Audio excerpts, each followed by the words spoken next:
Suicídios em Portugal atingiu o valor mais alto desde 2005. Os números do Instituto Nacional de Estatística revelam um aumento de 8,3% em 2010, em que há registro de 1.098 casos. É um aumento que pode estar eventualmente relacionado com a crise e também o desemprego. Exemplo semelhante na Grécia, a taxa de suicídios aumentou um impressionante número de 17% nos últimos anos e na Irlanda registou-se um aumento de 13%.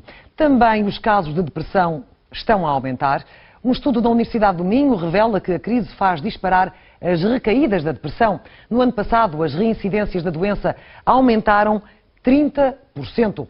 Os investigadores estabelecem uma relação com o aumento do desemprego.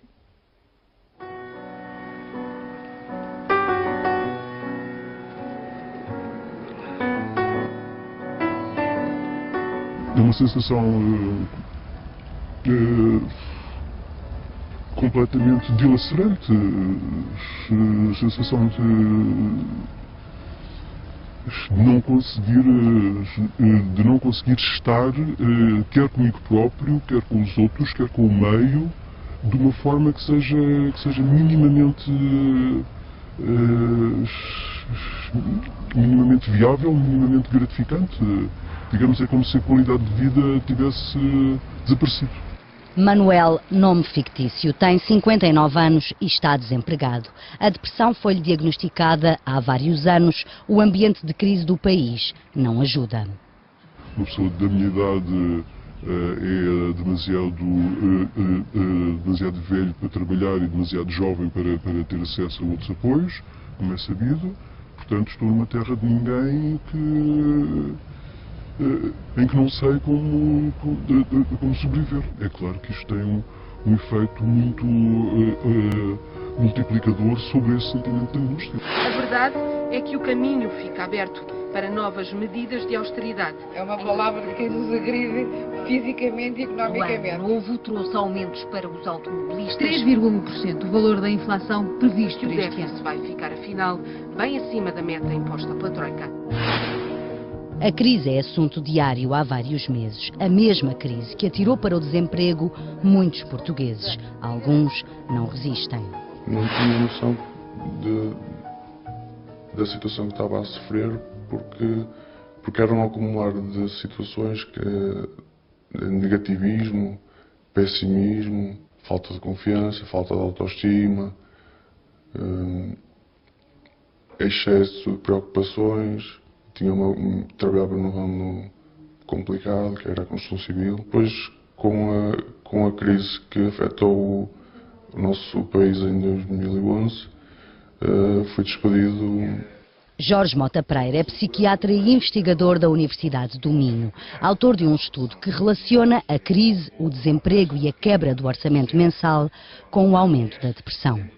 Foi um estudo realizado com doentes com depressão, que tinham sido tratados com sucesso para a sua depressão entre 2007 e 2008. Nos doentes que já têm antecedentes de depressão e que ficam numa situação de desemprego ou de redução drástica no seu rendimento mensal, há um acréscimo de 30% a mais de recaídas da depressão.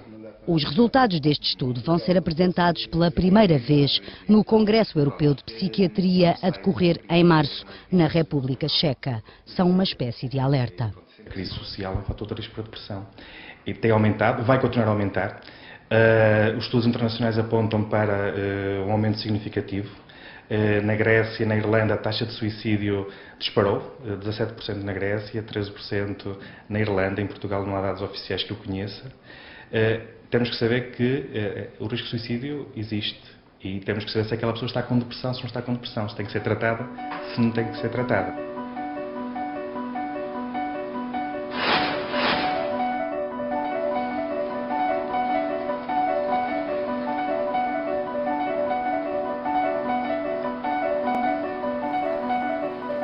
Para tratar a depressão é preciso diagnosticar. Saber que estar triste por uma razão concreta é diferente de estar deprimido e precisar de ajuda. para além da tristeza. A depressão também se caracteriza por uma certa falta de prazer em tarefas que antes se consideravam satisfatórias. Há uma certa anedonia, ou seja, as pessoas não investem, desinteressam-se, desmotivam-se por uma série de atividades que antes consideravam bastante satisfatórias. Podem existir ainda outros sintomas, como alterações no sono, uma certa fadiga, sem terem realizado o exercício físico que o justifique, e até para fazerem determinado tipo de tarefas, como se vestirem ou realizarem refeições, são sentidas com um extremo cansaço e uma certa debilitação física. Muitas vezes eu sinto-me extremamente paralisado em relação ao que desejo fazer, em relação aos meus próprios interesses, às minhas próprias volições, e mesmo em termos pulsionais pura e simples, sinto-me também muitas vezes muito neutralizado, muito nulificado por isso. Nem sempre a depressão clínica é levada a sério como doença, mas os técnicos lembram que, no limite, a depressão pode ser incapacitante.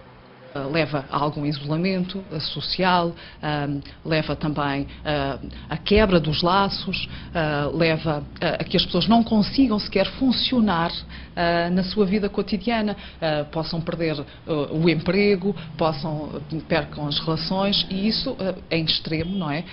Por um certo desinvestimento em si. A pessoa não quer sentir-se assim, não quer estar assim, só que não consegue. É a segunda maior causa mundial de incapacidade no sexo feminino, se incluirmos todas as doenças. E, portanto, é uma doença realmente incapacitante, mas continua a ser considerada como uma espécie de falta de força de vontade, que se a pessoa quisesse conseguia ultrapassar. O problema da depressão é que a doença é exatamente essa, é a falta de força de vontade. José Salgado é diretor de serviço no Centro Hospitalar Psiquiátrico de Lisboa. As consultas de psiquiatria deste hospital não aumentaram em 2011, o que não quer dizer que não tenham aumentado no Sistema Nacional de Saúde. Terá havido provavelmente um aumento do número de situações depressivas, que não necessariamente o maior número de consultas aqui. O que quer dizer que provavelmente muitas dessas situações estarão a ser tratadas a nível das unidades de saúde familiar, a nível dos centros de saúde. Mas um médico de família pode tratar uma depressão? Pode. Não sendo um médico da especialidade? Sim, principalmente depressões que não sejam muito complicadas. Em 2011 foram vendidas em Portugal mais de 500 mil embalagens de antidepressivos por mês. O consumo destes psicofármacos disparou 177% na última década e não deverá começar a diminuir enquanto a crise for a palavra do dia.